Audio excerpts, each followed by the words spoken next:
that part you have covered, then anything else you can work on. So there's always one thing that I heard once, and is that in order to achieve happiness, is it's wake up in the morning and have uh, want to go to work.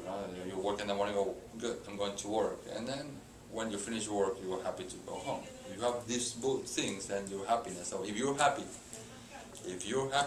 you will gonna be a good worker, a good person, and actually that's how how is the how can you adapt to a new culture. Okay. What advice would you provide to a new expatriate arriving to the United States so that they could adjust with more ease? Well, I think this question is answered in the question itself. No, I mean adjust. I mean my advice would be try to adapt to the new culture and not to change the culture. If you try to get respect of how people does business, respect on how I mean you have to keep being yourself, but you cannot. I cannot come here and say, well, the coffee here is not good. What are you doing with this coffee? I mean, we should buy an espresso and pour it, and like this coffee is not what. Now, you come here, you drink the coffee. You try, if people here are used to, for example, let's say in Latin America, a lot of co-workers, they have messengers, Skype, so they can talk, and sometimes with the customers, and also with the family. You have to adapt on that and try to be as. But of course, if you think that you are bringing something better to improve the business culture in that company, well, actually you have to try hard to find a way to implement it. Yeah, that's right. That's good. But anyway, I mean, you first have to. There's one thing that my grandfather was saying. You have 2 years and 1 month, and in my family we have big ears, so we have to we have to listen twice as much as we talk, and I talk a lot. But I'm on the sales side, so I need to talk. But anyway, you have to listen, see what the people want, why do the people does. I mean, there's a lot of things that shocks in the culture here in the U.S. For example, it shocks to me that you are not able to see any alcohol ad or any smoke ad on TV. But my kids at 9 p.m. can see how people is gambling in Las Vegas and earning easy money and millions of dollars on TV. This is part of shocking thing. I mean, you can gamble is a sport now. When that happened, I lost that track. You cannot see, a beer or something in the time frame, but you can see how people is risking their money and losing everything. So at the time, it's cultural shock. I don't know if that's kind of a challenge but it's let's say that Americans are practical. Something is business is something, and the Europeans are more. And you are having a great right now study on that about this crisis, how this crisis, economical crisis, is being dealt with in Europe, or how is it in the U.S. People, it's more the same. But I hear people here in the U.S. saying, "Well, why are we giving subsidiary?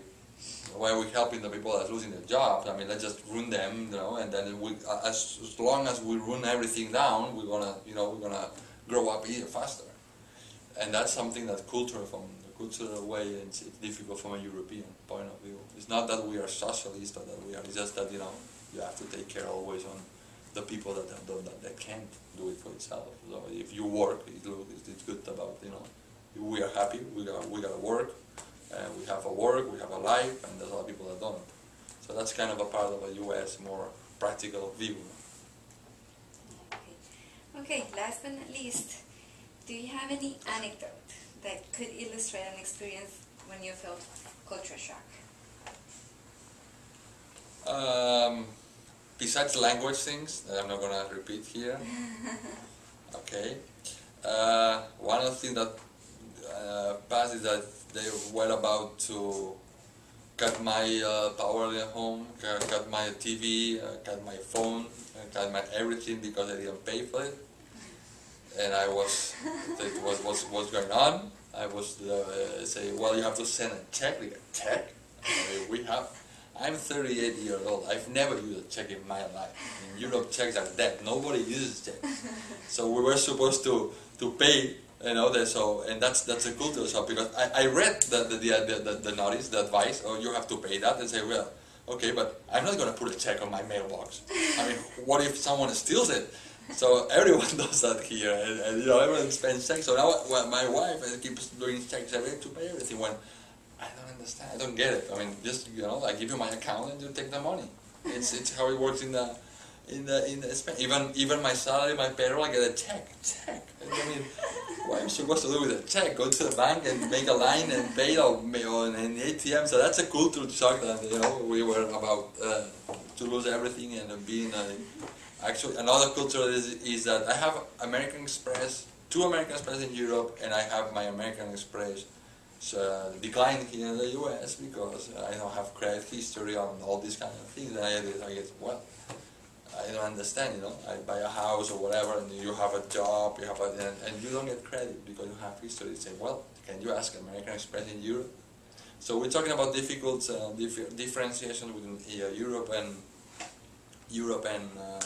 America. And a company like American Express doesn't even have a system to check if I am a customer or not in Europe. That's tech. I mean, and everybody advises me of that. I mean, you're not going to do nothing here. Nobody's going to give you credit. You have to build your own credit and start.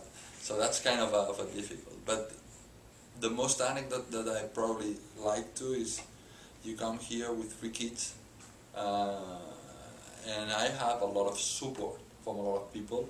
It's like it's a culture here in the US to help. And you go to the school and they help you, and the person in the school tells you, well, this is my pediatric, if you want to go to pediatrics, you go to this place. So it's a people, over the years, it's a culture that has been, let's say, used to welcome people. And it's a country very easy to start a life or to continue a life. And probably in Spain we are not that open to people that comes from other countries, and we would need to learn about this. It's been easier, it's been much easier than I thought. Okay, well, thank you very much for your time. You're welcome. It's a great interview. Yeah. Good. Thank you very much. Nice to meet you. Yeah.